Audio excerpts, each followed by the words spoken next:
So what's your problem? I've been waiting for months to say that. What's your problem? We're going to launch a new series today entitled The Problem of God. And I have felt led for some time by God to tackle the issues in this series, but I have been resistant. I've been hesitant. For the reason is I wondered if there truly were problems with God in our community and in our church. Are there skeptical questions and issues? And so I've been hesitant to bring this up because something inside of me is always hesitant to address an issue that I'm not sure that other people are asking about because I don't want to create an issue. If there is no problem of God, I don't want to create a problem of God. Christmas Eve, we showed that video. We promoted this series coming up in hopes that if there were people here who were skeptical, that maybe that would bring them back and we could help them. And on the way home, my 8-year-old son, Mason, looked at me and said, "Dad, why'd you show that video? Is that really helpful to put that question out there?" And he didn't say it in those words, and I didn't look at him and say, "Mind your own business." But what he was asking was he was expressing the sentiment that most of us do at times. And that is if there's not a real issue there, then we don't want to create an issue. And so sometimes we just want to ignore problems, ignore issues, bury our head in the sand and hope that these issues don't arise, that they go away, or just hope that somehow people will come to the right answer. I mean, after all, parents, when our kids ask us a difficult question about why we've asked them to do something, what's our response? Because I said so, right? Because I said so. We don't want to address the issue. Instead, we just want to say, because I said so. And I wondered, I truly did, I wondered when I was prepping this series, when I was praying about it, when I felt the Lord leading me down this road, I wondered how this would play out in our church and in our community.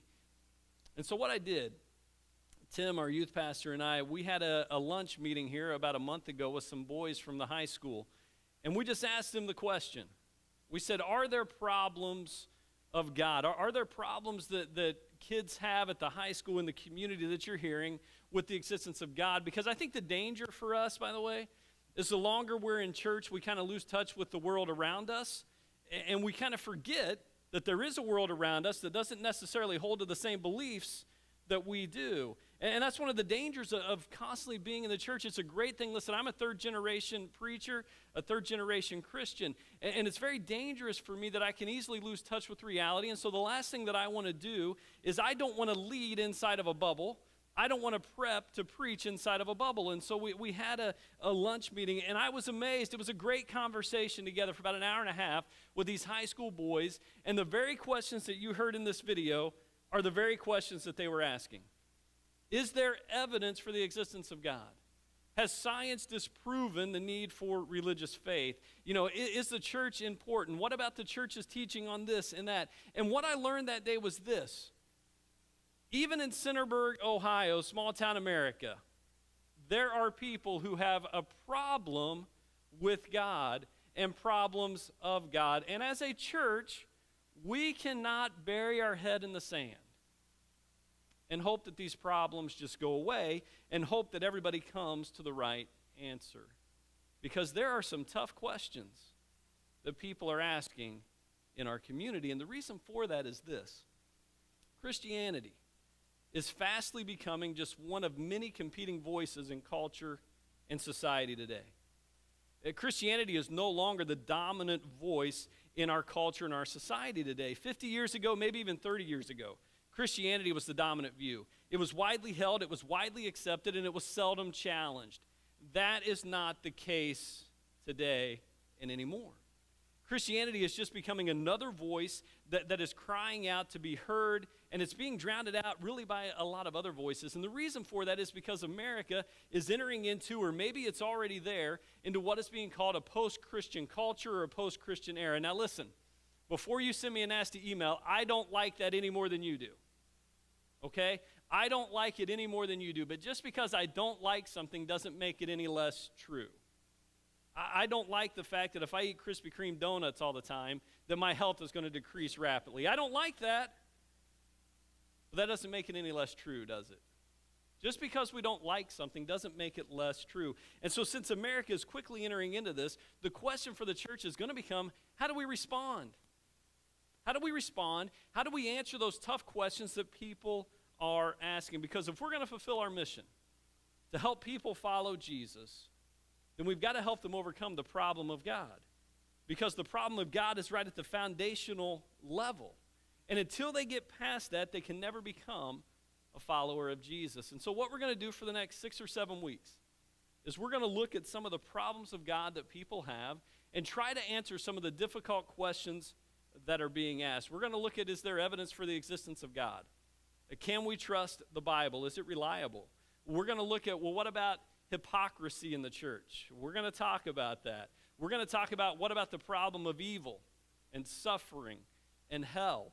We're going to talk about the church's teaching on sex on January 27. Guys, you might want to write that one down. We're going to talk about that in January. We're going to talk about all of these issues. What about the exclusive claim of Jesus? Is he really the only way? Is there evidence to back that up? And what my prayer, what my hope is through this series, and what I've been praying, and what I would ask you to pray, is that when we come together on Sundays, that God is first and foremost glorified and honored. But secondly, that his followers are strengthened in their beliefs and convictions. And then third, I want you to be praying that skeptics will receive the help that they're seeking. That's what I hope that this series does. And the reason this matters, you may be sitting out there today saying, I don't have a problem with God. I don't have a problem with God. I believe that God is who he says he is. I believe he exists. I believe in the tenets of Christianity. But here's why this matters for you. Everybody's faith view is only about 3 questions away from crumbling. Everybody's faith view is only about 3 questions away from crumbling. Have you ever noticed that when kids graduate high school and they go to college, some of them, most of them, walk away from their faith, and their faith view and their world just crumbles and falls apart? The reason for that is because they were never taught and given a firm foundation to stand upon and evidence for their faith. And so when they were faced with challenges, when they were faced with questions, their faith view began to fall apart and to crumble. And part of my job as your pastor is to prepare you for the world in which we live, not the world in which I wish we lived. And so we want to prepare you for that, because the age of skepticism, it's rising. The age of skepticism is rising, but the reality is skepticism is nothing new. Skeptics have been around since the beginning of time. Skepticism is nothing new. As a matter of fact, Peter, one of Jesus' early followers, he addressed this issue, and he says something in 1 Peter chapter 3 that I want us to look at this morning. 1 Peter chapter 3, look at verse 15 with me here. This is what Peter says. But in your hearts, revere Christ as Lord. Hang on there for just a second. In your hearts, revere Christ as Lord. Some translations may say sanctify. Some may say set apart. In other words, what Peter is saying here is set apart, determine in your heart that Jesus is Lord. That's the central foundational belief of Christianity, is that Jesus is Lord of our lives. That means that Jesus gets our allegiance. Jesus gets our loyalty. Jesus gets our obedience. There is no one else or nothing else that we will follow and submit to and surrender to other than Jesus. He is our hope. He is our Savior. He is our delight. Jesus is Lord of our lives. If Jesus is Lord of our lives, that means that we are not Lord of our lives. Christianity has always been a call to surrender, a call to die, a call to submit to the leading of Jesus. So Peter says, set that apart. Get that straight. Jesus is Lord of your life. Look what he says next. And then always be what? Everybody say it. Okay, 4 of you said that. Always be prepared. Always be prepared to give an answer to everyone who asks you, to give the reason for the hope that you have. Always be prepared to give an answer to anyone who asks you for the reason for the hope that you have. I don't know about you, but as a follower of Jesus, I have a lot of hope. Do you have a lot of hope as a follower of Jesus? You know, part of the hope that I have as a follower of Jesus is I am forgiven. And therefore, I no longer need to fear shame and guilt and judgment. I am forgiven because of the sacrifice of Jesus on the cross. I am also promised because of his resurrection that one day I will live again for all of eternity in heaven with him. I have that hope. I also have that hope that I am now indwelled with the very presence of God in my life through his Holy Spirit. The same power that raised Jesus from the dead is now living inside of me, living inside of you. This is our hope as followers of Jesus. But Peter says, be ready to give an answer to those who ask you why you have that hope. Some people don't understand the hope that we have.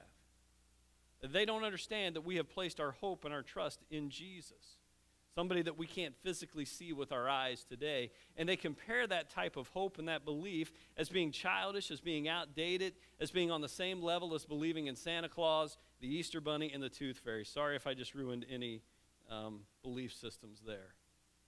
And that's the way they look at it. They don't understand. Why would you have this hope? So the question becomes, are there answers to the questions people are asking? Is there evidence for our faith, or is religion, is our faith childish and an outdated belief? Part of the popular teaching today is that science and Christianity are at odds with each other. Science and Christianity are at odds with each other. It's thought today that science has made Christianity outdated, has made religion outdated and obsolete. It's no longer necessary to believe in religion because of what we can know from science. And according to a lot of people in universities today, to embrace Christianity is to abandon all sense of logic and all sense of rationality. In preparation for this series, I've been watching a lot of atheistic debates, and I recently watched one with Bill Maher, who I'm really not a fan of. I'm just not, but at least what I appreciate about him is he's upfront about why he does what he does. He just hates religion, and he'll say that up front. But he defined religion as being anti-intellectual. Religion is anti-intellectual. And it's a widely held belief today that Christianity and science are at odds. They can't exist together. They just can't exist together at any level, because if you're going to believe Christianity, you can't tolerate science. It actually used to be taught, and it was a theory out there, that the church at one time tried to suppress science by persecuting scientists and imprisoning them, trying to silence them in fear that they would expose the church as being a fraud. Now, this view has been proven false, by the way. It's not widely held by serious scholars today. But there is a popular opinion out there, and if you have not heard it yet, you will, that science is based on reason, and religion is based on blind faith. Therefore, they can't exist together. They must be separate.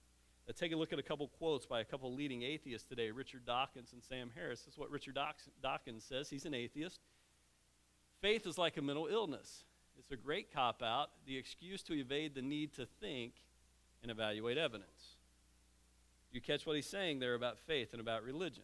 It's about turning your brain off, evading evidence, not looking at the real things around us. Sam Harris goes on to say, we have names for people who have many beliefs for which there is no rational justification.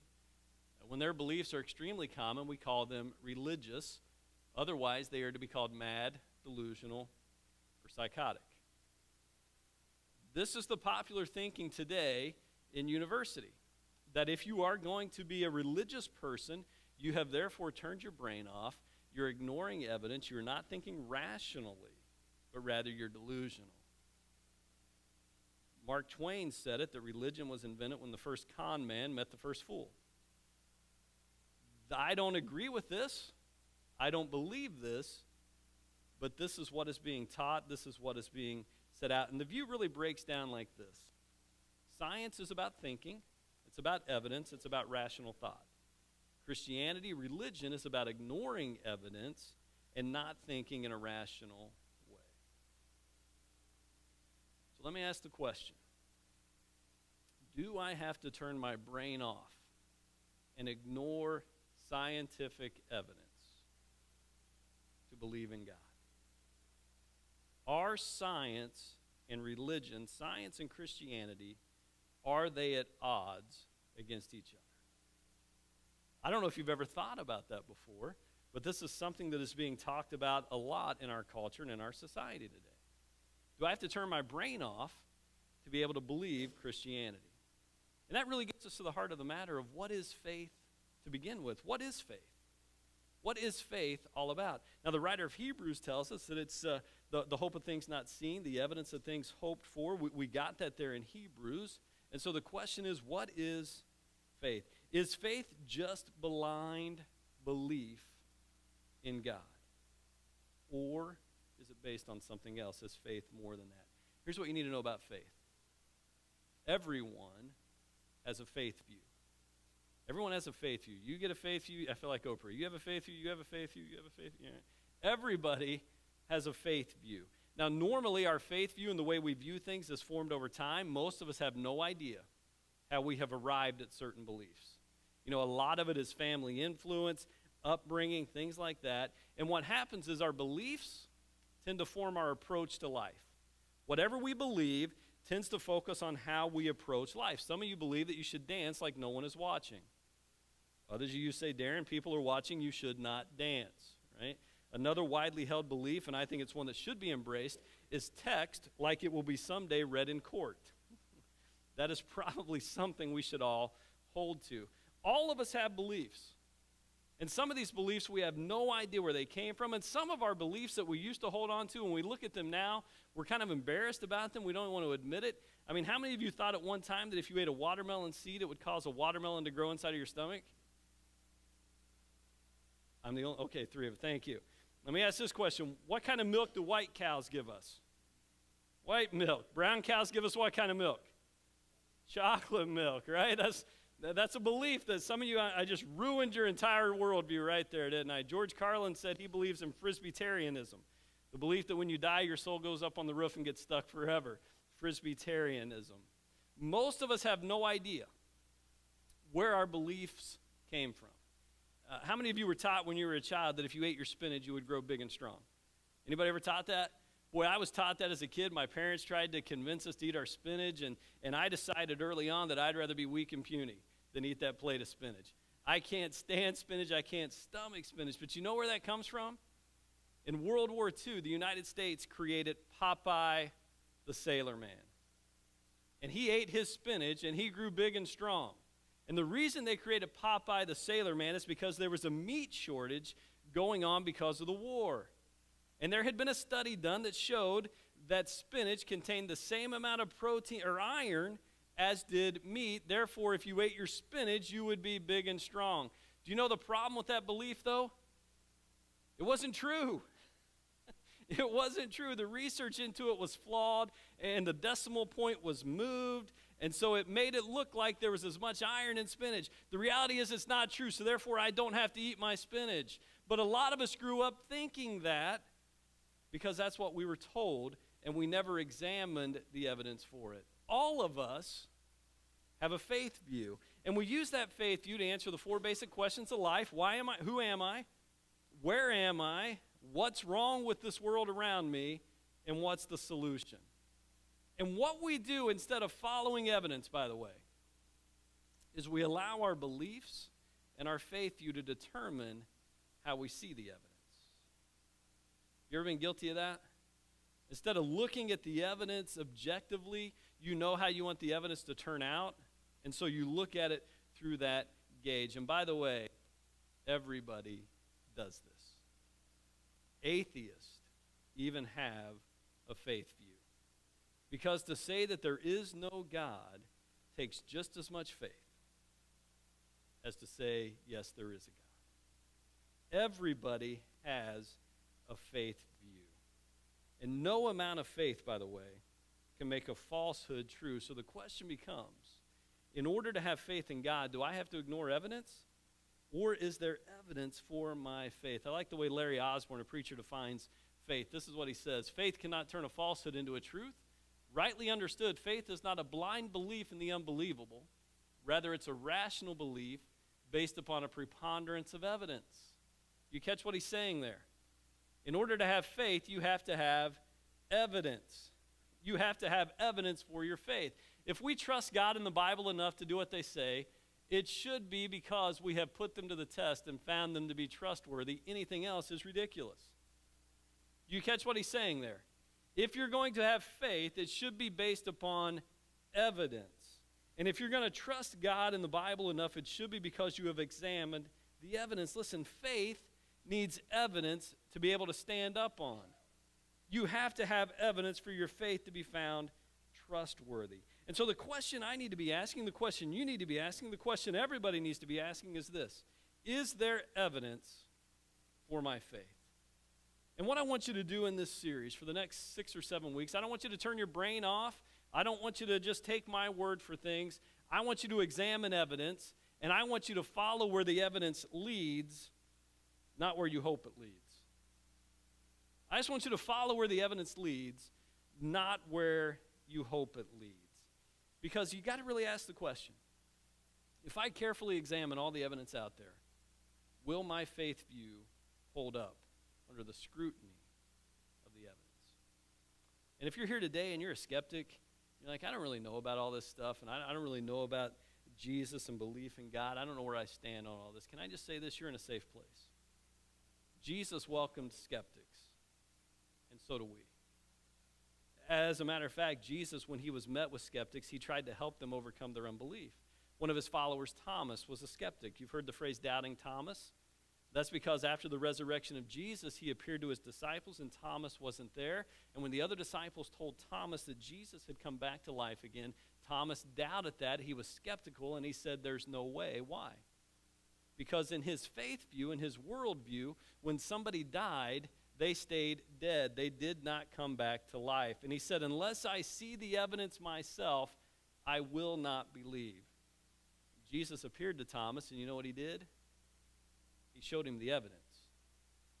He showed him the evidence. He said, it's me, Thomas. Touch, feel, see my hands. It's me. And when Thomas saw the evidence, he overcame his skepticism and became a believer. In Mark chapter 9, there's a story of a father who had a demon-possessed son, and Jesus came to him and asked what he wanted him to do, and he said, I want you to heal my son. Jesus said, it's possible if you believe. And the skeptic said, help me overcome my unbelief. Help me overcome my unbelief. And you know what Jesus did? He gave him evidence to help him overcome his unbelief. And he cast the demon out of his son. And that man went from a skeptic to a believer. And by the way, if you're a skeptic, that's a pretty bold prayer to pray. And it's a prayer I would encourage you to pray. If you're a skeptic, I would dare you actually to pray that prayer.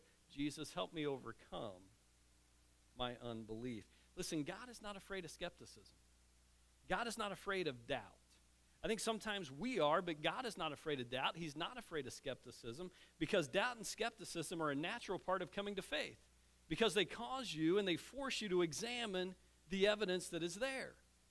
Doubt and skepticism are not bad. They're a natural part of faith. And if you are going to move on from your parents' faith and take ownership of your faith, you are going to go through a time of doubt and skepticism where you're going to have to examine the evidence for yourself and see what is there. Do we have evidence today for our faith? Well, I think we do. And we're going to talk about this a lot in the next couple weeks. But one thing I want to mention today as I'm wrapping this up is in Romans chapter 1, Paul tells us we have evidence for our faith. He points to the fact that creation, he says, since the beginning of time, God's qualities have been seen through creation.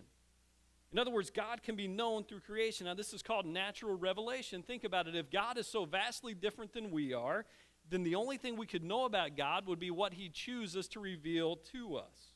And one of the ways that he reveals himself to us is what is called natural revelation through his creation. And when we look at the physical world, it should point us to God. What we see with our physical eyes allows us to see God with our spiritual eyes.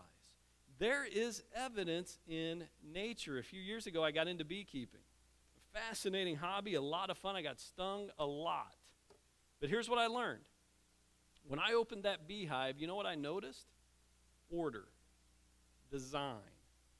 These bees were able to take care of themselves. They're self-sufficient, self-sustaining. They build the strongest structures in the world. They have a whole community that knows how to survive and to take care of itself. And the question for me was, did this just happen? Or is there a designer there? You see, the problem is not the lack of evidence. The problem is the suppression of the evidence. That's the problem. Look at what Paul says here in Romans chapter 1. For although they knew God, they neither glorified him as God nor gave thanks to him, but their thinking became futile and their foolish hearts were darkened. Although they claimed to be wise, they became fools. They exchanged the glory of the immortal God for images made to look like mortal human beings and birds and animals and reptiles. Paul says God's qualities are seen. People can know God by looking at creation, but they've chosen not to. There's two responses to God's revelation. You can either choose to recognize him or you can ignore him. I said earlier I've been watching some atheistic debates, and here's what I noticed, especially about two in particular. two of the leading atheists of the day, it's not so much that they were out to disprove the existence of God, because they can't, but they were debating against the existence of God simply because they didn't like God. They did not like the God of the Bible, and therefore their assumed response led them down the path of looking at evidence that way. One of them didn't like God because he himself wanted to be God. And if there was a God, it meant it wasn't him. The other did not like God because he did not like the God that he saw in the Bible that allowed suffering and hardship in the world. It wasn't that they were trying to disprove the existence of God as much as they just didn't like God. And that led them to try to disprove it. Listen, science and faith are not enemies. But if we're honest and we look at the evidence honestly, we can see evidence of God's existence. We're going to talk about this next week more. I hope you'll come back and join me. But in creation, we see design. We see order pointing to a creator. God is constantly wooing us through his creation. He's constantly revealing himself, saying, hey, this is me. I'm here. You know, when the sun comes up tomorrow, it's not just by mere chance. It's not just by mere happenstance. Rather, it's God saying, here I am. It's me again. I love you. Here's another day. And I think too often we ignore the evidence that we have because we want to believe something else. And the bottom line is the evidence doesn't point us away from belief in God, but it can lead you to belief in God if you're willing to follow it. The greatest astronomer of the 20th century, Alan Rex Sandage, this is what he said. Look at this. It's my science that drove me to the conclusion that the world is much more complicated than can be explained by science. You see what he's saying? The world is much more complicated than what science can explain. He has to admit here that science cannot disprove the existence of God. But the complicated nature of our universe, the vastness of the world in which we live, points to something or someone beyond. And the evidence makes you ask the question, who and why? You know, I grew up in a preacher's home, the grandson of a preacher. I think I was in church the very next day after I was born and did not miss many times. As a matter of fact, we went Sunday morning, Sunday night, and Wednesday night. And if someone was going to clean the windows on Thursday, we filled our row and we watched. That's just the way it was. I've always been in church, but at some point, I had to take ownership of my faith for myself. It could not be my parents' faith for the rest of my life. That caused me to examine the evidence, to look objectively at it. And when I have done that, I believe that Christianity and the beliefs and the claims of Christianity are the most rational, most logical explanation that we have for the evidence. And I think the claims of Christianity hold up pretty well under the scrutiny of doubt and skepticism. But I don't want you to take my word for it. I don't want you to take my word for it. I want you to examine the evidence for yourself and follow where it leads, not where you hope it leads. And if you're willing to do that, if you're willing to follow the evidence, I think you'll find that the evidence points to God. And the results of discovering God can be life-changing for you as you can come to know the hope that we as followers of Jesus have. And so follow the evidence. Next week, I want you to come back. If you have somebody that's a skeptic that has doubt about the existence of God, next week's your week to bring them with you. Because we're going to answer the question, is there evidence for the existence of God? And this week, here's your homework assignment. Are you ready? You guys love homework, don't you? School's back in session, so get used to it. I want you to commit to memory this week 1 Peter chapter 3, verse 15. Just as a reminder that we need to be ready. We need to be ready to give an answer for the hope that we have. Will you pray with me this morning? Father, I thank you for revealing yourself to us through your creation. Lord, I also thank you for the evidence that you give us on a daily basis that backs up our faith. You've given us reason and evidence to believe. Lord, I pray today, as I've been praying for months now, that you are glorified today. I pray that those of us who are your followers, we have been strengthened by learning that there is evidence for the basis of our faith. And Lord, I pray for those who are skeptical, who are doubting. I pray that they'll receive answers that they're looking for. In the name of Jesus we pray. Amen. If you're here this